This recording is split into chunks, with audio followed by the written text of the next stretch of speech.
and I welcome you to Raising Resilient Teens. This is part 2 of the workshop for parents. It's a masterclass. My name is Jenny Krumdrick.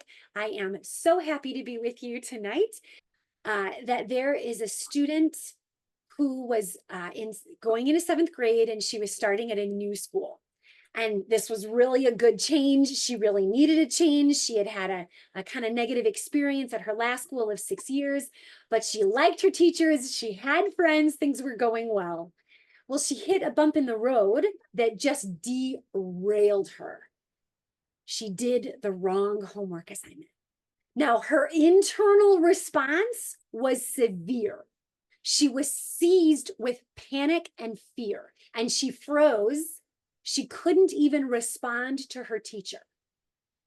Later, we were talking about this. We were processing it together. And I thought, wow, why did she react so strongly with just a simple mistake?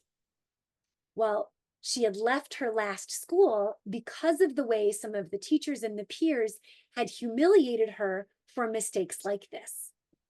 This current little tiny trigger was poking an old wound.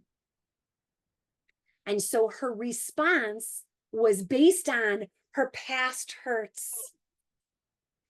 And her internal response and her external response were way out of proportion to this little tiny bump in the road.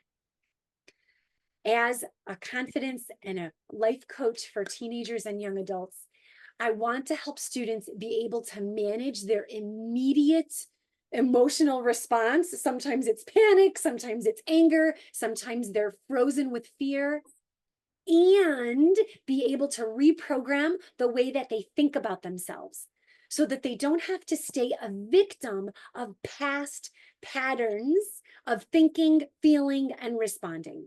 Because it's really just a domino effect. The things we think impact how we feel, and that leads to, it overflows into the way we respond.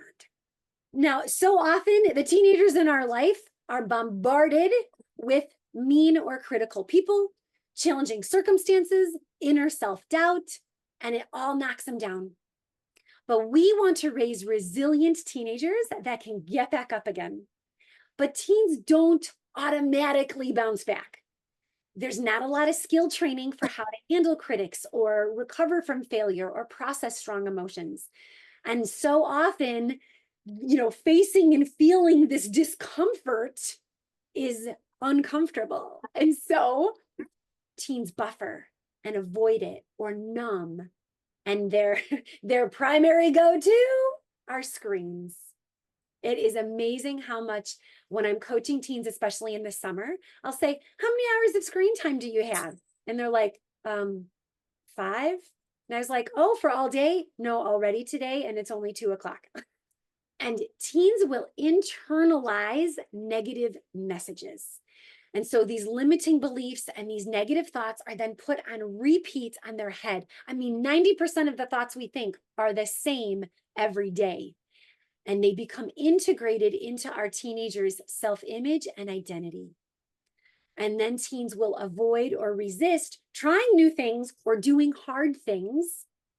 And so, I have been doing coaching since COVID. The Lord really pivoted my path when COVID came. And at first I was really trying to help students be confident. I thought, gosh, doesn't everyone want to be confident? Students, I could say, hey, I'm a confidence coach for teens. I created an app, and I've got super engaging coaching courses for groups, for individuals, and it's very effective. The more I coached teens and even adults, anywhere from 9 to 59 years old, I realized that confidence is not actually people's top need. I found that nearly everybody struggles with lacking in resilience in some way. And, like for instance, one girl, she cared too much about what other people think. One boy felt like he was never good enough for his parents. Another boy was overachieving and striving for perfection, and he was mortified by the possibility of failure. One girl, Lexi, avoided facing and feeling her strong emotions at all costs. And I thought, oh my gosh, the root of all of this is resilience or a lack of resilience. And so, people are not born resilient. The good news is that resilience is a skill that we can learn, but it is a lasagna skill and it has lots of layers.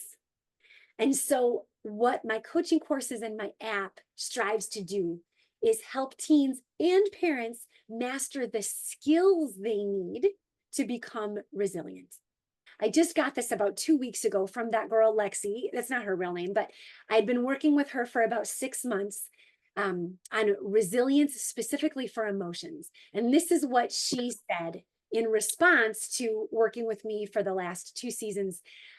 She did this very reluctantly. Her mom made her do it, but she was able to really integrate the skills I taught her, and she began noticing change very quickly.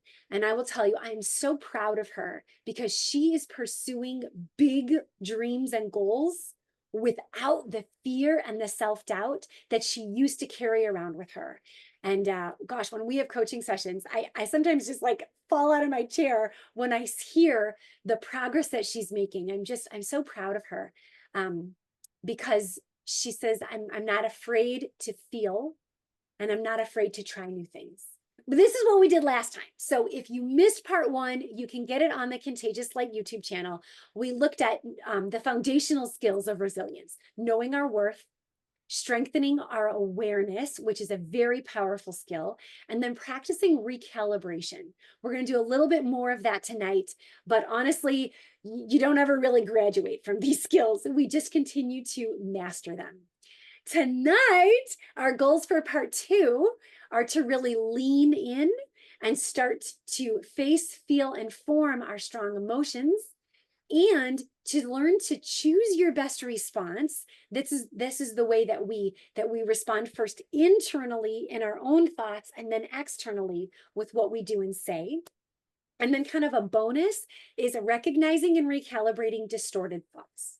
This is a workshop. It's not a window shop. So I hope that you have some kind of notebook and pencil or pen, and that you are ready to roll up your sleeves, because I want you to practice these skills. I want you to learn how to do it and feel the discomfort of it, because when you get out of your comfort zone, you get in your growth zone. And if you want to help your children and your teenagers do this, we've got to be able to do it for ourselves. All of the content from tonight comes from my coaching course called I Got This, which is specifically for resilience coaching and emotional resilience. So it's very good. How safe is your home when it comes to having strong emotions? When it comes to feeling strong emotions? When it comes to talking about strong emotions? So let's rate it. 5 would be very safe. 0 or 1 would be not so safe. Now, there's no judgment here, but one of my dear friends said that her household was a 1 or a 0, that you couldn't have a strong emotion. Your mom wouldn't let you. And you had to be okay. It was not okay to not be okay in her house. But I just want you to get a little aware of what kind of environment are you creating for your family to have, feel, and talk about strong emotions. The first strategy is to really process your emotions. And I want you to know that emotions are good. They are good. Sometimes they're easier and more fun to feel, and sometimes they're harder and more difficult to feel. But emotions are good because they remind us that we're alive. And instead of getting critical, which can be so easy, here's a really good strategy. It's so easy to think, oh, I shouldn't feel that way, or I should feel a different way. Let's just let go of the word should. And instead of being critical, get curious. Oh, and say, I wonder. Okay. There's freedom in giving yourself permission to feel your emotions. And if we can name it, we can start to tame it. And if we feel it, we can start to heal it. I'm going to invite you to bring to mind a strong emotion that you either are feeling or have felt, and maybe you're still carrying it with you. Like maybe it's just right there under the surface. And I want you to bring it to mind, even if it's uncomfortable. Okay, you can turn your camera off. If you're like, I think I'm gonna start crying, turn your camera on. It's okay. But I want you to think of these phrases that it's okay to feel this way. That you can feel this way for now. You're not gonna feel this way forever. So this is our first exercise. We are just gonna roll up our sleeves and do a little wrestling and a little sitting and a little being with whatever emotion you've got. And I've put a beautiful chart on the screen so that you can try to name it to tame it. I was just coaching a young man who is super fun to hang out with. And he shared a situation that evoked some negative or difficult to feel emotions. And I showed him this chart. And it was like a Nerf gun with the bullets that just come shooting out. I said, well, how did you feel? Name some of the emotions. And he was like, boom, boom, boom, boom, boom, boom, boom, boom, boom, boom, boom. He just named all these emotions. He goes, Jenny, I felt all those things. Because when he had the words in front of him, he was able to name it. And that helped him to tame it. All right, next, we're going to lean in. To manage our strong emotions, we're going to give ourselves permission to feel it. Because when we feel it, we can start to heal it. And now here's the strategy. I want you to get curious and stay kind. Because sometimes it's difficult and painful to sit with the emotions that we don't want. I don't want this. I don't like this. I want this to be over. But you know what?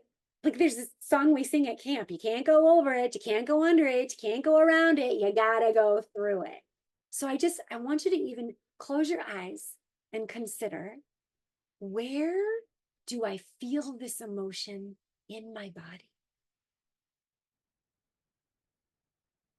There's no wrong answer.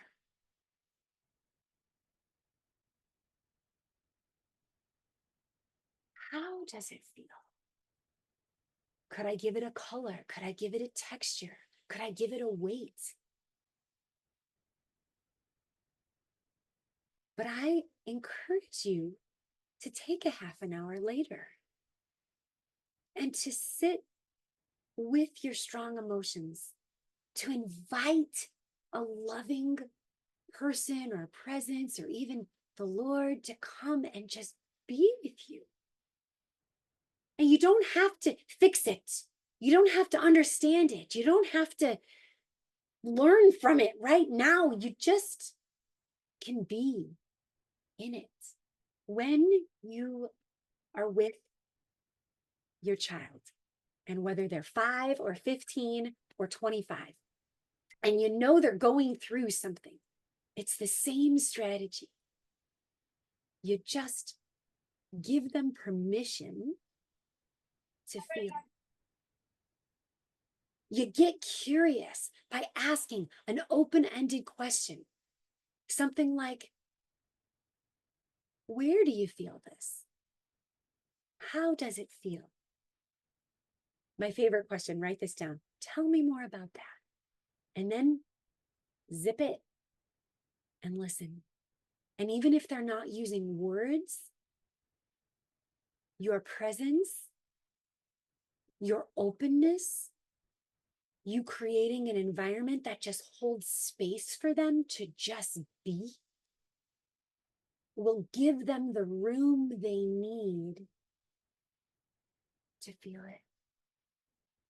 Next, we want to be able to express our emotions in a healthy way. Because like I said at the beginning, so often when we have a strong emotion or when our teenagers have a strong emotion, they want to run from it, avoid it, ignore it, buffer from it, numb it with a variety of things. The easiest and most accessible drug of choice these days are screens. And whether that's social media, a computer, Netflix, or video games, it robs them of the opportunity to sit with, first of all, boredom, and second of all, the discomfort of what they're struggling with. And so they're not expressing their emotions. They're not feeling them. You got to feel them first and then express them. You know, I'm a very expressive person. Sometimes I need to yell it out. Normally, this is when I get in an argument with my husband. I don't yell at him. That is not well received. I have learned, get in the car, go drive to the store, and yell and scream and sometimes even swear in the car so that I can get it out. And then I can come back and separate the facts from my feelings and have a much more level-headed, adult, and kind conversation. My son needs to punch the punching bag. My daughter needs to draw it out. She listens to music and she draws. There are so many different ways that we could express our emotions. Do you give yourselves time to do that? So instead of ignoring, shoving, buffering, numbing, or harming, let it out. Like Elsa would say, let it go, let it go. And then we have got to take time for self-care. And I don't mean go get a manicure. I mean, take a nap, have a good cry, and then read a fun story. Turn on a good song and dance around in the bathroom. Like whatever you need to do to take care of yourself. You know, think about when your child would fall down and hurt themselves and they're bloody and they're you know, crying. You give them the Band-Aid and you hug them and you just would cuddle them. They need that care. So do we. You know, there was that time after the Band-Aid is on and the tears are wiped away that they just need to be cuddled.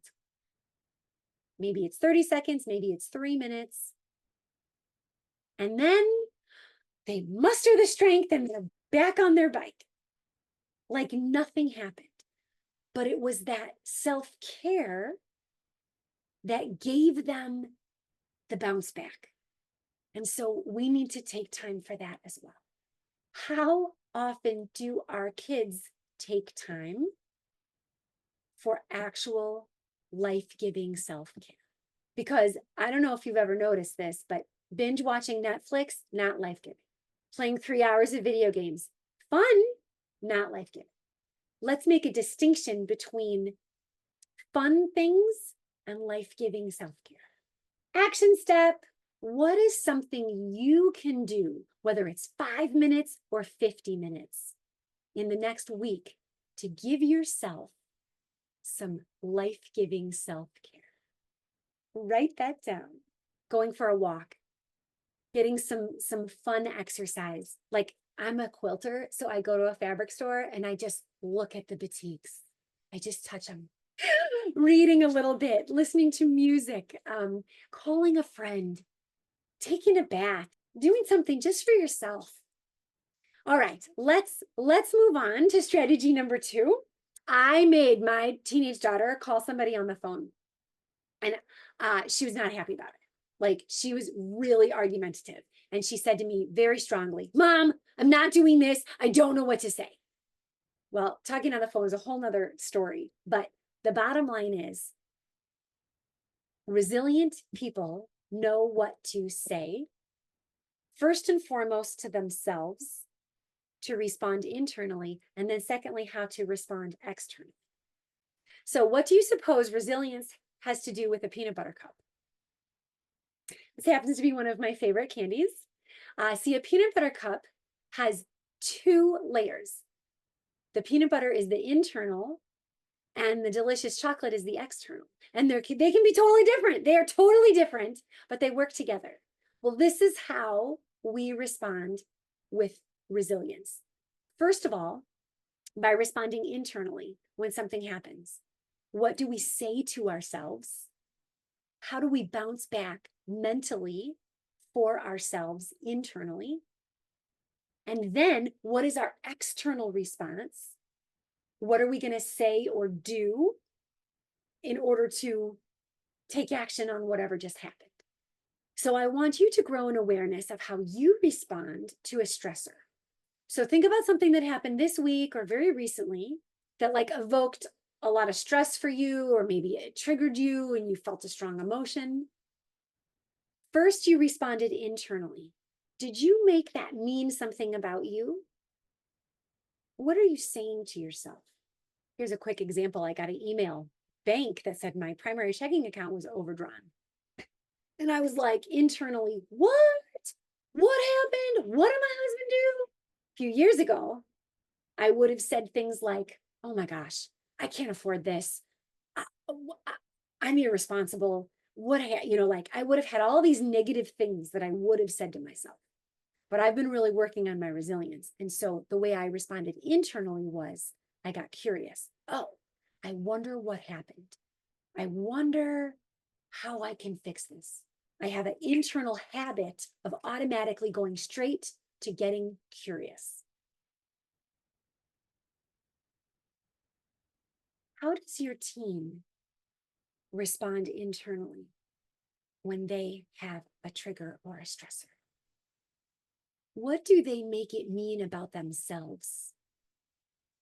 What story are they telling themselves? I'll tell you, we will never know unless we ask. Now, we talked about internal response. That's the peanut butter response. That's always first. Secondly, let's grow an awareness of how you respond externally to a stressor. Years ago, I would have called my husband immediately and been very agitated on the phone and said, oh my gosh, did you see this? What happened? What did you do? It would not have been a well-received conversation. But because I got curious internally, I was able to call him and say, ooh, hun, did you see that email? Our checking account's overdrawn. What do you think happened? How can we fix this? I want you to get curious and consider what do you say to others and how do you say it? Notice your tone. What do you do to externally respond to a trigger or a stressor? Let's take a moment and just consider that. So awareness is key. And maybe you're looking at it and you're thinking, I don't even like how I respond. I want to change my internal response. I want to change my external response. You're not alone. And if you're in that boat, good job, because you are able to pivot. You are able to pivot. You are able to grow in resilience. Now, my last question here is, how does your team typically respond externally to stressors? Are they even aware of their patterns? But awareness is one of the foundational skills of resilience. Now, in the I Got This coaching course, it helps teens know what to say, first to themselves and then to others when they are faced with mean people, mistakes or failures, self-doubt, and strong emotions. What do I say? What do I say? I help them know how to respond.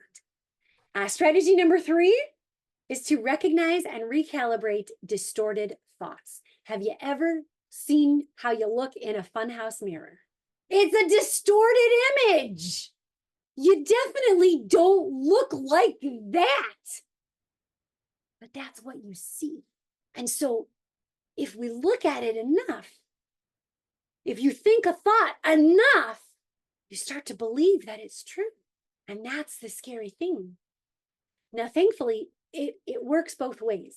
Because if you focus on positive thoughts, you'll start to internalize that. Which of these distorted thoughts do you often have? Okay, so just if this is true for you, write it down. Catastrophic thinking, assuming the worst possible outcome. I had a friend, everything was awful, everything was horrible. Well, it always was, because that's what she always looked for. That's what she always found. She was a catastrophic thinker. Social perfectionism. I'm a recovering perfectionist. It's so easy to set a too high standard for ourselves with no room for mistakes.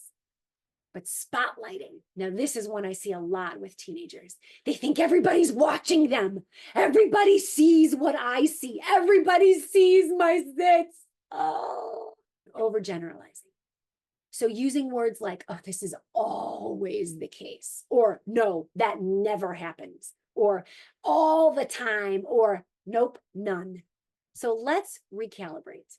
Recalibrate is flipping a negative thought into a positive.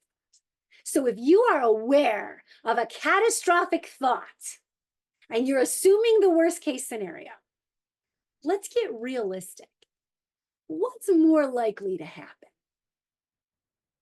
And even if that terrible, awful thing happened, could I cope with that? When you get into a realistic thinking pattern and you get curious, you start to realize, oh, I could handle that. It's not so bad after all. Social perfectionism. When you set too high of a standard for yourself. Well, to recalibrate that, let's just be okay with being okay. And think, am I asking more of myself than I would ask of others? Can I replace perfectionism with excellence? And this is, I'm really a stickler, because I always want students to know their worth. I know that my value and my worth is not based on my perfection.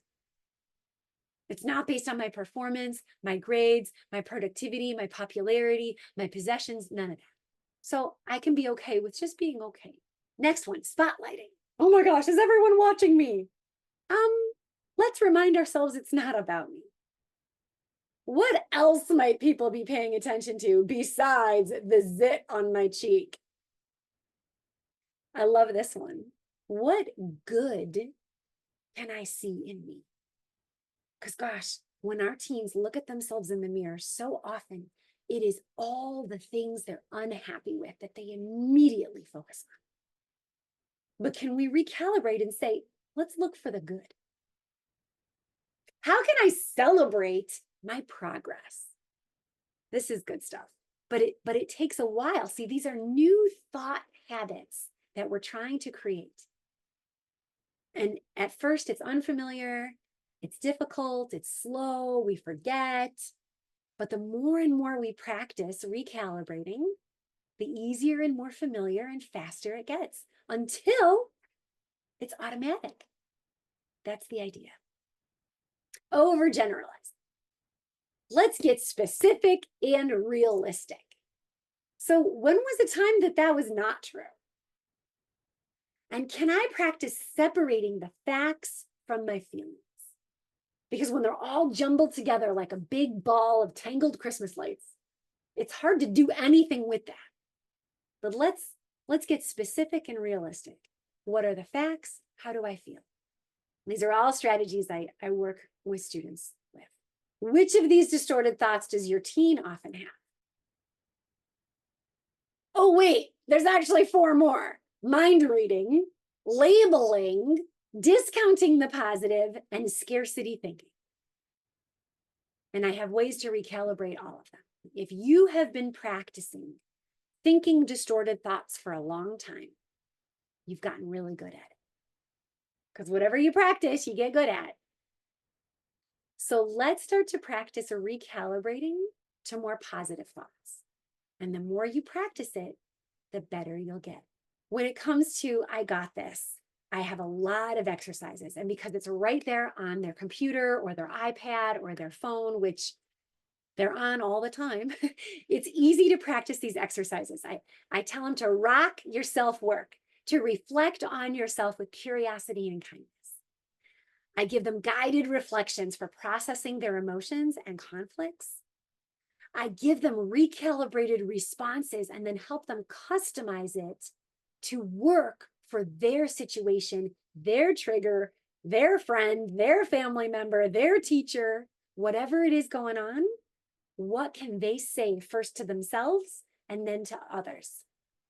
And then I help them elevate their self-image to match their unconditional, objective, and unchanging worth. And so that they think more positively about themselves. That the coaching courses that I do, I call it a resilience journey. It builds inner strength. It helps our teens feel good about who they are, and it increases their confidence to try new things and do hard things. And it strengthens their ability to manage critics, overcome self-doubt, manage their strong emotions, and respond strategically. And I see the fruit of my own daughter, who's 17, be able to do this. She even uses that word, Mom, it was such a strategic response. I'm like, yeah, girl, you go. And it includes one-on-one coaching sessions, group coaching sessions, inspiring and short videos, exercises, strategies for teens and parents, accountability texts. And so I would love to have you connect with me about it. So many of you have students that I'm already working with, but I will put it in the chat that if you don't have a student that's working with me, or you have some friends or students in your lives that you want to get them in touch with me, in the chat is a link to a free strategy call, just to say, hey, where are you at? How can I help you grow and pivot and strengthen yourself with your resilience and your confidence? So that's a discovery call. Just put that in the chat. I've got bonus gifts.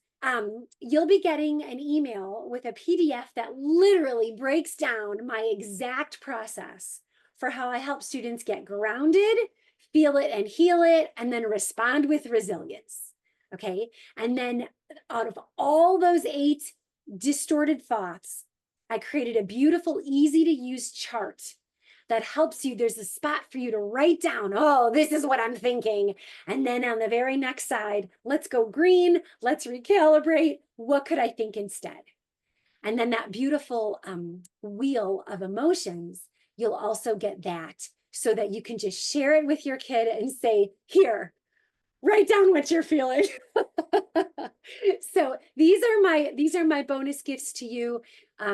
But honestly, I think the best gift is just to continue to work together, to encourage each other, because I am here for you, because parenting is not for sissies, especially parenting teenagers. So please keep me as a resource for your family and for your school or your church. One of my favorite things to do is to go to schools. I go to public schools, I go to private schools, I do workshops, I do pep rallies, I work with students, I work with parents to really help them build these skills for social, emotional, and mental health resiliency.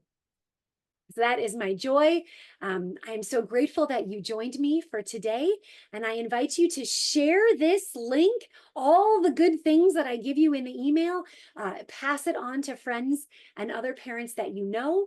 And if you are a faith-based woman, then here's a little extra bonus for you, that I am a member. I'm a coach of the Rising Tide Fellowship, which is a multi-generational, faith-based, growth-minded community of women.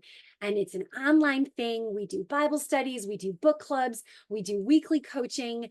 I take some of my things, I put them in there, and you'll get to just meet other phenomenal women and amazing coaches that have all different types of expertises. And so this will be a link on one of the emails I send you. So please check that out. And it is literally $6.99 a month to be a part of this community. And it is just so worth it. So like for self-care, yes, this is self-care for you as a woman, as a wife, as a mother, as a friend.